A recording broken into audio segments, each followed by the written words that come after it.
Hi, my name is Doomraker. I'm a video editor here at DOS Reviews, and today we're going to be doing our review of Splinter Cell Conviction for the Xbox 360. The next chapter in the long-running Tom Clancy franchise, Conviction takes a dark turn in terms of gameplay and story. With these dark undertones, the tweaked gameplay and other huge improvements over the previous games, Conviction is possibly one of the best stealth action games to grace the market in a long time. Too many cross one line too far. A drunk driver killed him, some anonymous asshole who ran down his daughter and vanished. She was the one thing in his life that humanized him. Taking place several years after Double Agent, you get to catch up with Sam in a crowded market as he's still searching for clues about his daughter's death. Soon after you receive a suspicious phone call, you're thrust into a huge conspiracy concerning your old employers, your family, and your old job. Betrayal is a huge theme in Conviction, as it seems like everybody under the sun is going to betray you in some way or another. The game progresses nicely, and it does help answer a lot of questions that have been around from the series' conception. However, the downside of this is that if you've never played any of the older games, you can get lost in all the names and backstory that is forced down your throat over the course of the campaign. Sam knew Coben was in there, and that he might know something about what happened to his daughter. So, Sam was going in, no matter what. Although you may get lost with all the story elements that are thrown at you, Conviction is possibly the best stealth action game to date.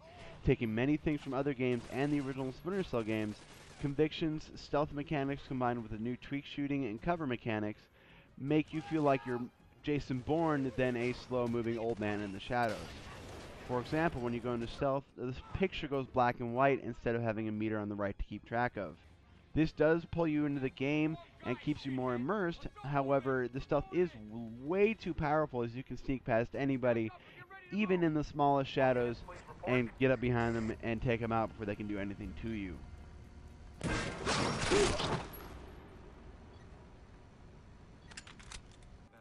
The new shooting mechanics in Splinter Cell Conviction are more like a twist of Gears of War and Crackdown mixed together, and that does make the game more fast-paced and exciting. One of the other things that makes your blood pump is the interrogation sequences. These are beautifully done sections that you get to use the environments to slam the bad guy around to get the information that you want. These are also the most brutal parts of the game, as you really feel like you're trying to break them to get the information that you want, and you're also shattering the environment apart piece by piece. Okay, enough. You want to know who sent me? It's Coben. Andre Coben. Runs drugs, guns, anything people want, he gets it for them. Not good enough. Why does Coben want me dead? Don't! Please, stop!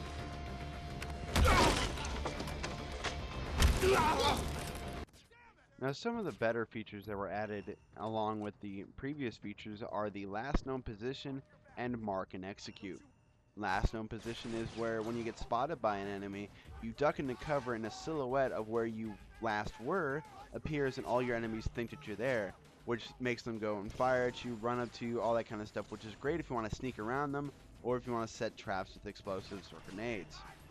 Mark and execute is also awesome, as it makes you feel like a total badass. After you get a melee kill on someone, you can choose a number of targets depending on your weapon that you can instantly kill no matter who they are.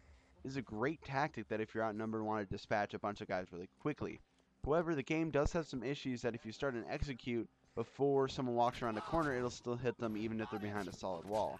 While this isn't a bad thing, it does detract from the feeling and the immersion of the game, and it is a little bit broken in terms of how you get around certain situations. That's bullshit. We've handled like 6 of these already.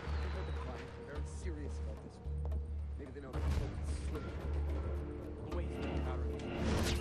Holy shit! Come on! Now, the multiplayer component of Splinter Cell Conviction ranges from awesome to, it's pretty cool. The co-op campaign is sweet and has probably one of the best endings that you've seen in a two-player game in a long time. Not to mention it's a ton of fun to sneak around with your friends and take out a room of bad guys at exactly the same time.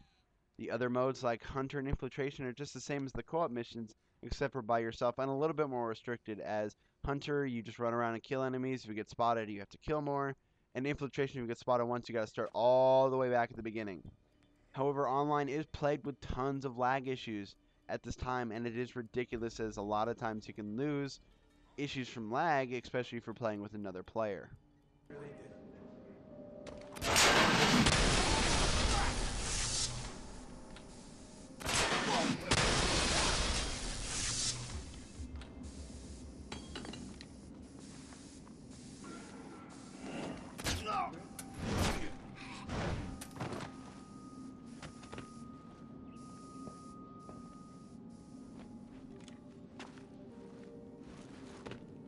Possibly one of the better stealth action games today, Splinter Cell Conviction is a complete joyride from start to finish as you sneak, explode, surprise your enemies into submission as you try to uncover what happened to your daughter and the larger conspiracy around it. With the new great stealth system, sweet story, and superb co-op campaign, Conviction is a great and wonderful game to experience, and I give it a 90 out of 100.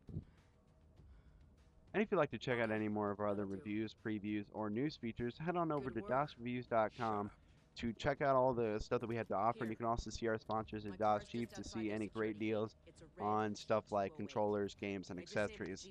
This is Doomraker, signing out.